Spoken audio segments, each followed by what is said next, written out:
Hello, warm regards to all the viewers. The topic of discussion amongst us today is a very interesting one. We'll today share the powers, functions and composition of Supreme Court of Calcutta. To make this lesson more coherent and clear, let's divide it up into small sections. Undoubtedly, the idea, reach and significance of Supreme Court in Calcutta under British rule constitute a broad and complex topic that necessitates in-depth investigation. We can explore the historical background, the court's founding, its jurisdiction, its importance, its influence on the legal system, and its legacy in a lecture format. The Indian Supreme Court is in charge of preserving the Constitution. It guarantees and defends citizens' rights and liberties while also upholding and advancing the rule of law.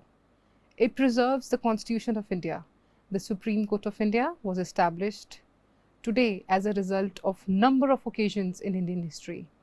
During British administration, numerous acts were passed which changed the course of operation of law and also of legal education in India, the Regulating Act of 1773 being one.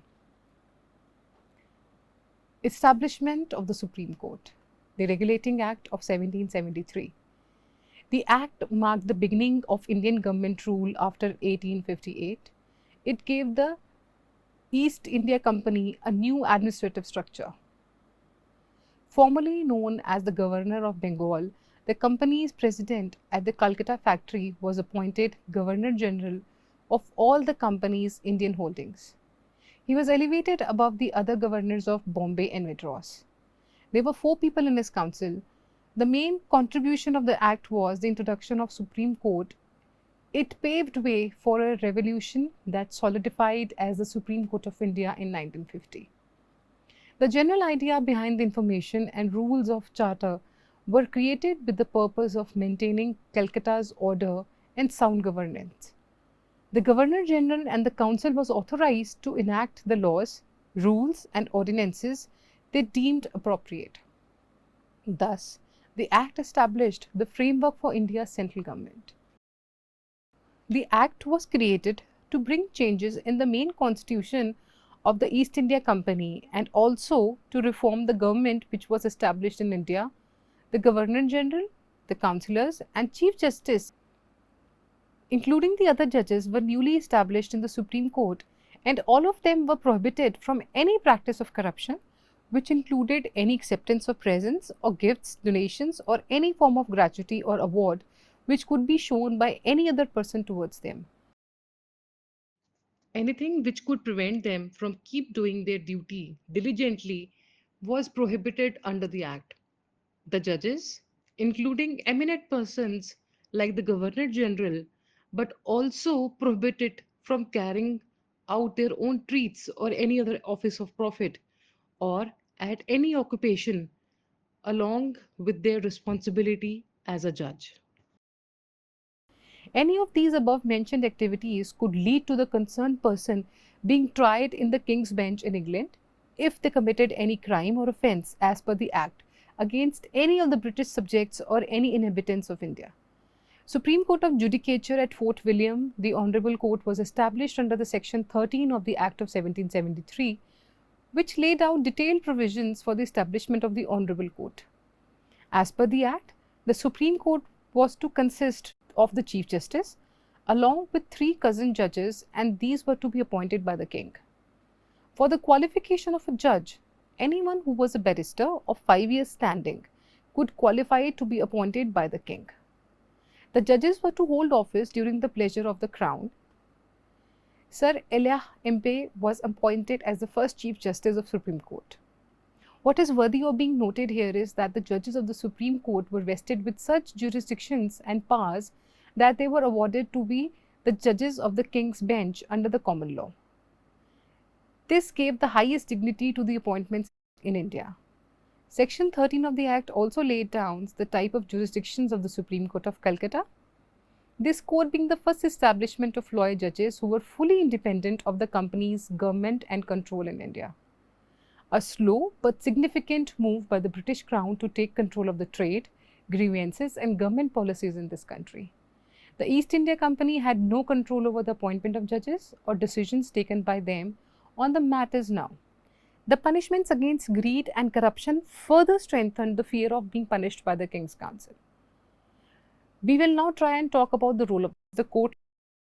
The court exercised both territorial and personal civil jurisdictions. The Supreme Court was vested with geographical jurisdiction over the Presidency of Calcutta, meaning that it could hear cases pertaining to any individual that arose during the presidency. The Supreme Court had personal jurisdictions exclusively within the provinces of Bengal, Bihar and Orissa, and not beyond the boundaries of the presidency. The same equity jurisdiction as the High Court of Chancery in the Great Britain possessed at the time was granted to the Supreme Court. The Supreme Court had criminal jurisdiction over all British subjects who lived in Calcutta and in states of Bengal, Bihar and Orissa. This authority only extended to British nationals as well as the employees of the corporation and their services. The court had no jurisdiction over other locals. The Supreme Court operated as the court of oyer and terminer and goal delivery in and for the town of Calcutta, the factory of Fort William and the factory subordinate thereto. This indicates the designated power of court to hear cases of felony and read the related documents. It was required to adhere as far as feasible to the English court's procedural rules. With the exception of treason and felonies, the court lacked the authority to try the Governor General, the members of his council or Supreme Court justices. The Supreme Court's recommendations led to the transfer of mercy pleas to the Crown Court in England. In every civil matter, every maritime case and every maritime case brought at the time on the high seas, the Supreme Court had the same admiralty jurisdiction. At the same time, the Supreme Court in India had the same jurisdiction over British people as the ecclesiastical court in England. It served as a court with testamentary and probate jurisdiction in that role. Additionally, it designated keepers and guardians for the property of lunatics and newborns. The jurisdiction of the Supreme Court in Calcutta, inclusive of the civil, criminal and admiralty matters according to the Charter, was meant for Calcutta region but could also be extended to the people residing in Bengal, Bihar and Orissa if, number 1, they are British and His Majesty's subjects, 2, persons directly or indirectly employed by the company or under the service of His Majesty's subject, 3, person voluntarily submits to the Supreme Court, or cases exceeding the limit of 500 rupees. Even though the jurisdiction of the Supreme Court was explained in the Act, yet it failed to lay out or state the law related to the administration of courts, especially in cases where Indians were involved. What was clearly outlined was the Governor General and his council would fall outside the jurisdiction of the Supreme Court and would not be covered within the ambit of court, but the court was only considered capable to hear the cases of felony and treason committed by them in the area of Bengal, Bihar, Orissa. Under the Regulating Act 1773, it was only the King's Bench which was considered eligible to hear cases of crime or any other offence committed by the Governor General or the members of his council. The judges of Supreme Court and these higher officials were also indemnified from any sort of punishment or imprisonment under the Supreme Court's order.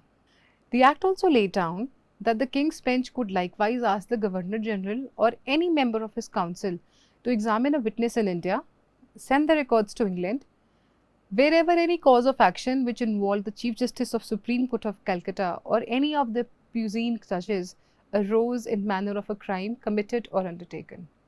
It is worthy to be noted that when the bill was in Parliament under consideration, the offences committed in India, the Chancellor of the Speaker of the House of Parliament could issue warrants for the examination of the witnesses concerned in India.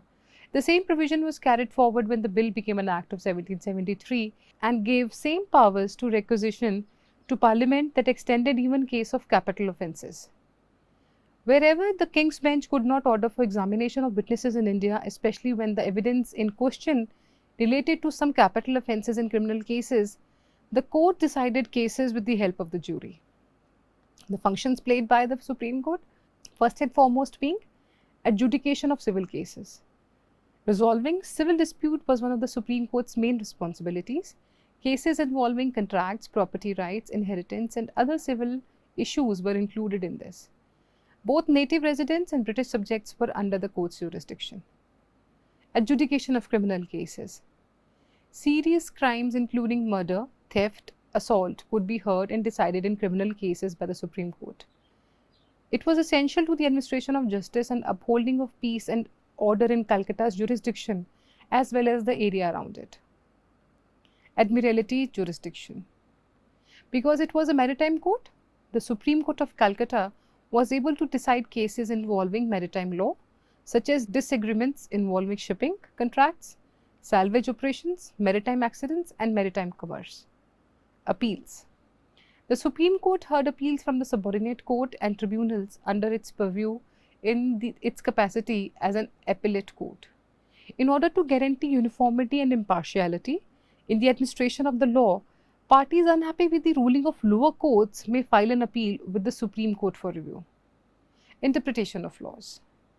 The British Parliament statutes and common law derived legal concepts were both subject to significant interpretations and clarifications by the Supreme Court. Its ruling and conclusions influenced the creation of legal precedents and rules. Let's look at additional role being played by the Honorable Supreme Court. Protection of individual rights. Individual liberties and rights were defended in court by the Supreme Court. It was empowered to grant writs such as prohibition, quo warranto, mandamus, certiorari, and habeas corpus in order to protect people from being detained illegally, from the government acting arbitrarily, and from being violated legally. Settlement of disputes, adjudication, mediation, and arbitration were the methods of dispute settlement that the Supreme Court supported. Its functions as a mediator in disputes between people organizations and the government supported social order and the rule of law. The Supreme Court was a crucial component of colonial India's legal governance system, acting as an institutional vehicle for the administration of justice, the enforcement of law, and the regulation of British India. Religious jurisdictions, British subjects who lived in Bengal, Bihar, and Odisha have their wills probated by the Supreme Court of India. If there was no executor of the will present, the Supreme Court had the authority to choose one and issue the letter of administration. This gave it the authority to designate guardians for lunatic and newborn children. Admiralty authority. Petty juries convened to make decisions about civil maritime cases and crimes perpetrated on high seas vessels as well as crime committed offshore. The court was authorized to try these cases. The Honorable Supreme Court had the following merits. Its judges were all licensed attorneys. They were nominated directly by the monarch, dispatched from England, and served for the duration on the monarch's pleasure. Their tenure was unrestricted by the governor or the company. Judges and attorneys were well versed in English law and knew how to apply it to specific situations. The division of executive and judicial branches was established. Also, the ability to try a company's servant in both civil and criminal cases was crucial because there was no court to try them. Englishmen living outside of Calcutta were therefore outside the purview of the legal system and were free to commit crimes. However, the Supreme Court was created to provide care now. Administration of centralization of power in India by creating subordinate presidencies in Bengal, Bihar, and Orissa under the Governor General and Council at Calcutta. Only after the laws made by the Governor General and Council were published and registered under the Supreme Court of Judicature will the rule of law become operative. The Governor General assumed the role of the country's supreme executive power. The Indian judicial review system was established through this court. In addition, the Kings in Council oversees the authority of the Supreme Court to enact laws and regulations, approve rules and procedures established by the Supreme Court, and even exercise legislative authorities over the executive branch throughout the adjudication of any cases brought against the Supreme Court's laws and rules. Judges are no longer subject to the governor in council or the company when they are appointed or removed. The Supreme Court is the law court as well as the court of equity. It simultaneously processes both religious and admiralty authorities. Let's now discuss the drawbacks of the system established by the Act. Relationship between an executive and a judge. His Majesty, British subjects, or sentenced like individuals who are either directly or indirectly employed by the company, The Governor General's standing in the civil proceeding was not expressly stated in the Charter. Additionally, it does not distinguish between acts performed in the private or official positions. In the event of a dispute between the council and the court, it was also unclear whose judgments would take precedence. Modified power pattern. Following the founding of the Supreme Court, the judiciary ruled over the executive.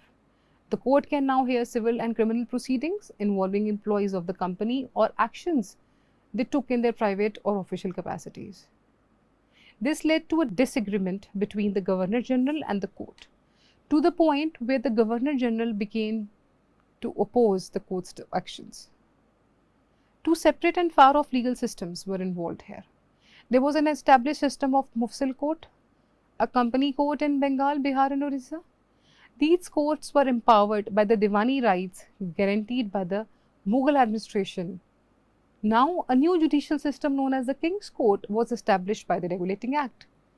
The Supreme Court had authority over certain benevolent individuals in Bengal, Bihar, and Orissa, who were also subject to the company's court's jurisdiction. Nothing in the Regulating Act made the situation more clear. Furthermore, it was made clear that the Supreme Court had the authority to take into account of these companies' courts had committed any wrongdoing.